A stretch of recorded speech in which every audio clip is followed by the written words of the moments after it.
I've been working on Chopin's E minor Etude, Opus 25, number 5, for a couple of days now. Now, I did work on this piece a long time ago, probably 8 to 10 months ago, and I did get it up to some sort of level where I could play it through, but at a very slow tempo. So I kind of did play through every note in this piece before. However, at that point, I did find it quite hard. And a couple of days ago, when I picked up this piece again, I did find it a lot easier. Probably my technique has improved since then. I don't know. But I have picked it back up a couple of days ago and I have gone through few lines here and there. I haven't made too much progress, but I will be working on it today. I'm not sure which bit I will start with. Yeah, I think I will start with the lento part where it changes from quavers to semiquavers. That it's a in my score it's bar number 81. Okay, so for starters, I remember back when I did this piece, I was playing this entire lento section very slowly. Now, although lento means slow, the right hand is played at quite a fast pace. It's the left hand which has the melody, and that's lento.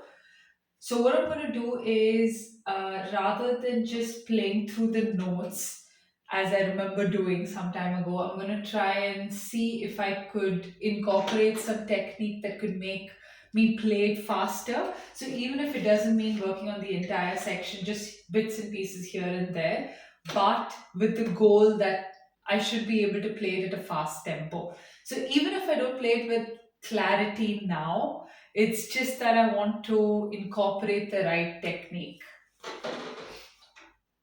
So, so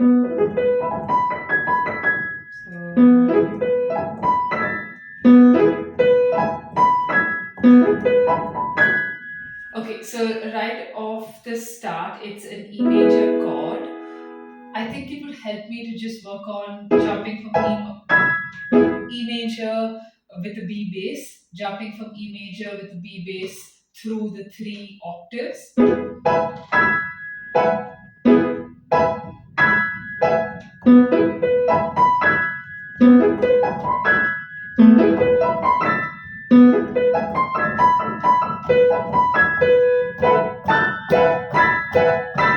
As you can tell, there are a lot of wrong notes. I'm striking extra notes in between. But the goal is, again, for me to make sure that I'm right from the start, putting in the right technique so that later on when I'm playing it fast, it doesn't become too challenging. Also, it is important for me to constantly keep my hand relaxed while making these movements because from experience, I've realized that the more tension you practice with from the start, the more difficult it is to kind of let go of later on.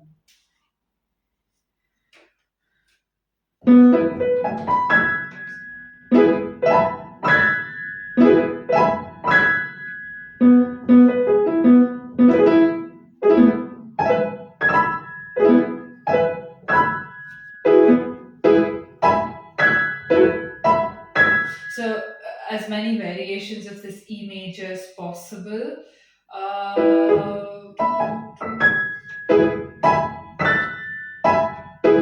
I do find that it's quite easy to lead with the thumb, kind of make the jumps with the thumb, but the lack of clarity is happening with the rest of the fingers. So, I'm going to work a little more on those.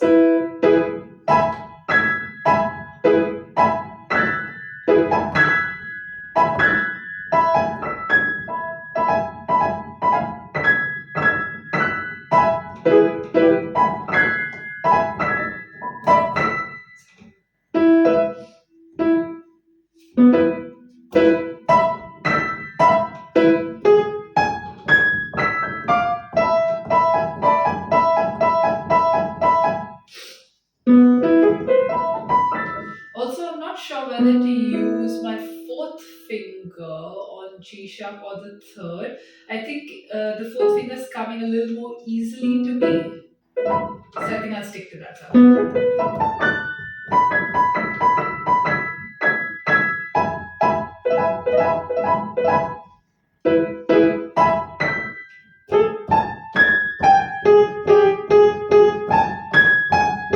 Working on just the jumps and the G sharps because that's where I feel I'm getting thrown off quite a bit.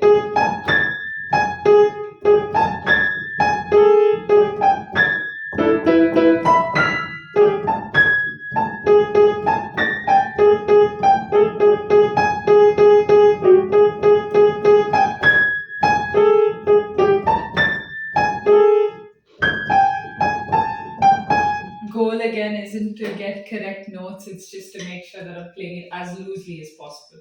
So,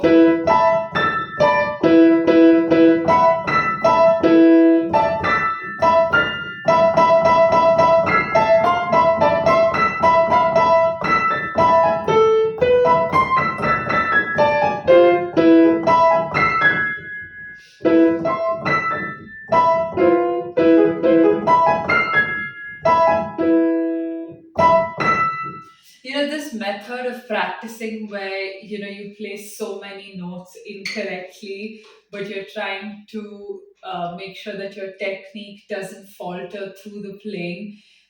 It was something that was so difficult for me to accept at the beginning because it felt like I'm practicing wrong.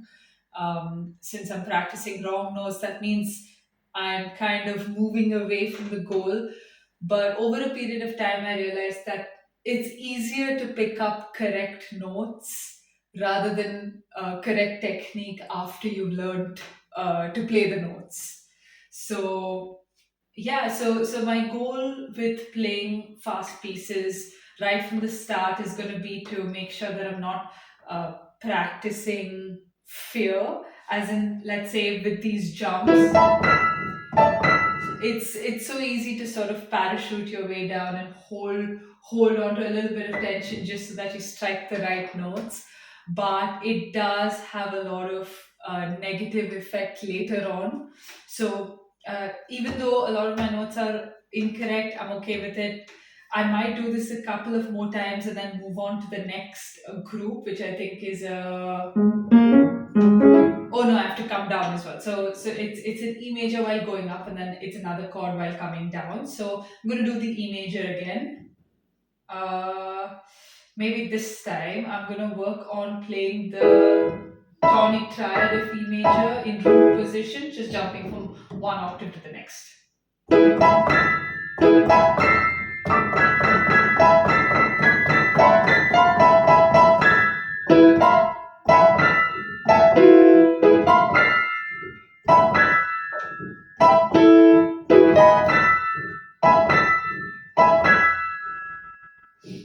Okay.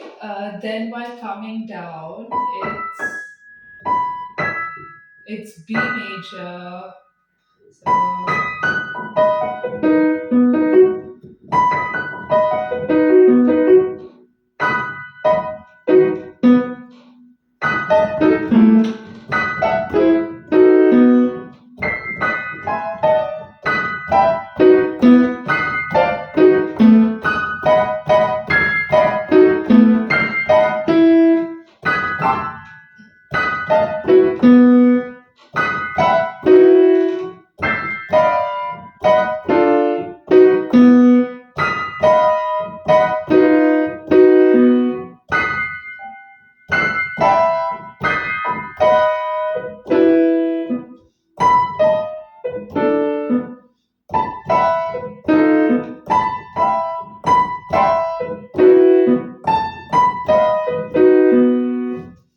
Now, one thing I do notice that I'm doing a lot of, and this isn't something that I'm just doing in this piece. I notice it quite a bit. I tend to hit the keys a lot.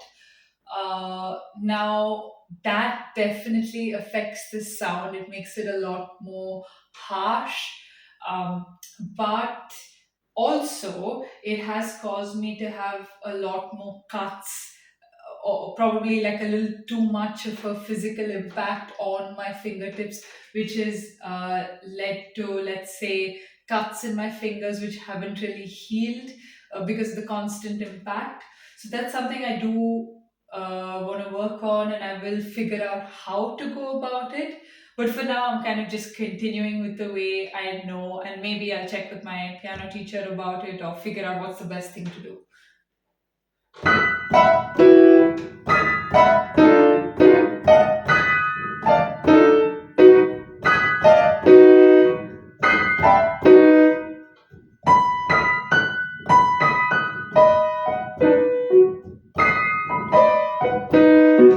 Okay, so this time I'm gonna do a new variation where I play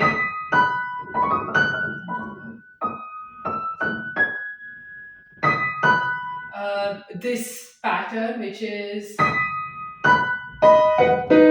it's kind of like a broken chord of B, B major. So let me see if I could do something like that.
Now, with these arpeggios, I've noticed arpeggios and sort of broken chord patterns.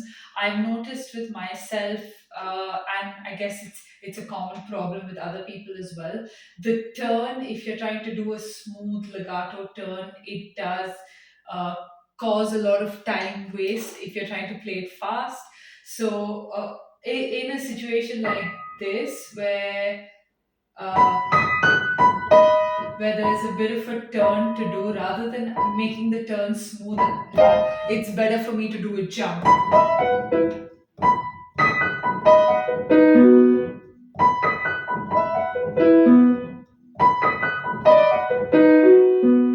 And a jump where I sort of land and stay quite loose at the bottom.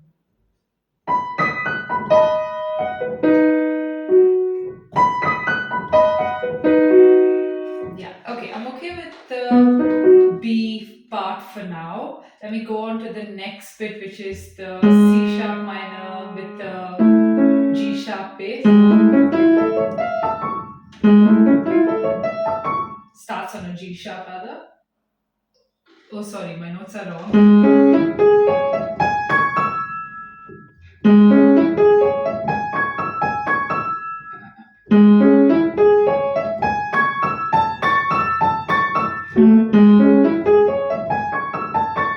So it's a C sharp minor, and then it changes to an A major on top. So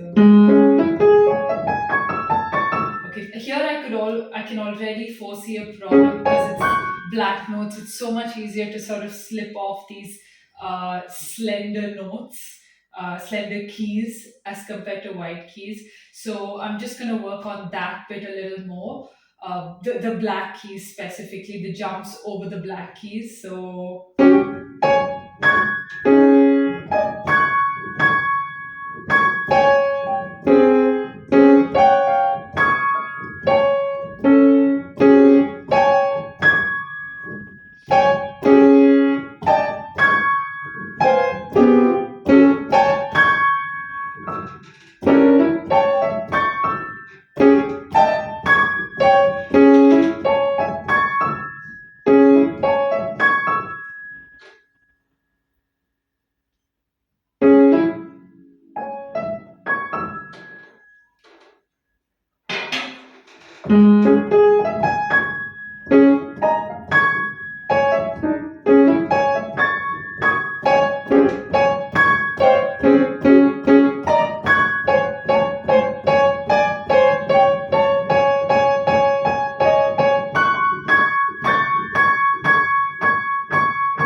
I'm quite uncomfortable with the finger numbers that I have to use at this point, which is 2 5, because I feel like it is a little bit of a stretch, and well, not a stretch per se, but it's not easy to get that fifth finger to be as strong as the second. Maybe I could do a little bit of a tilt, but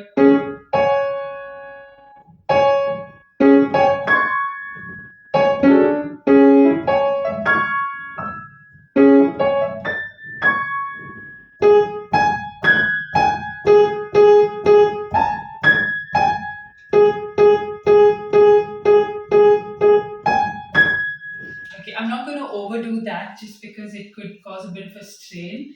So that's the C sharp minor going up, and then it changes to an A major. So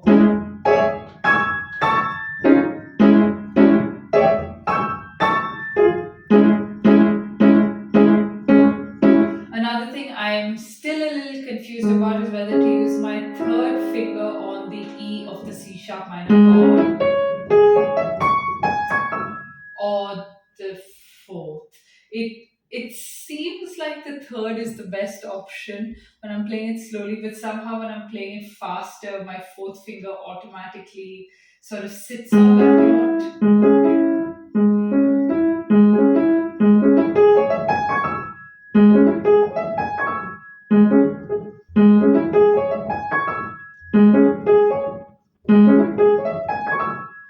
I think I'm going to stick to my third for now.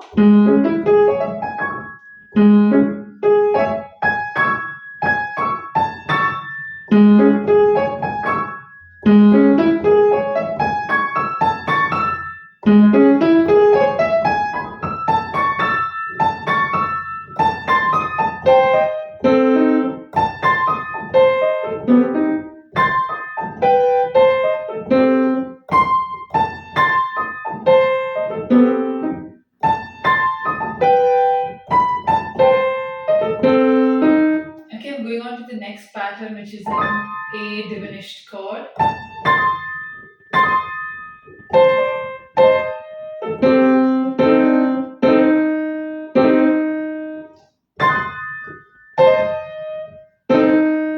So that's the sort of pattern I'm going to use here, because I realized I'm keeping my fifth finger slightly stretched throughout this entire passage. So it is important for me to take that moment of respite when I'm playing the in between note, to kind of contract my hand, get it back to like a natural and relaxed hand shape.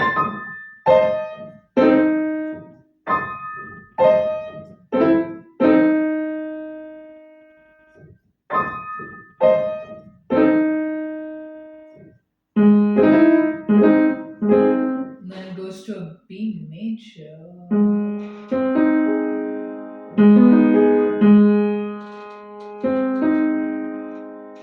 Sorry, a G sharp major, because it's a,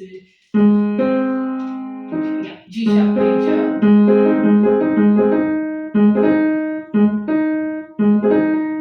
Yeah, throughout this passage, I just realized that I do need to make sure that my hands coming back to a sort of relaxed and sort of just folded into its natural shape, just because there can be a lot of stretches throughout this passage, and the more tension you sort of build up, it could impact the strength that you can bring out through the rest of the notes in that section.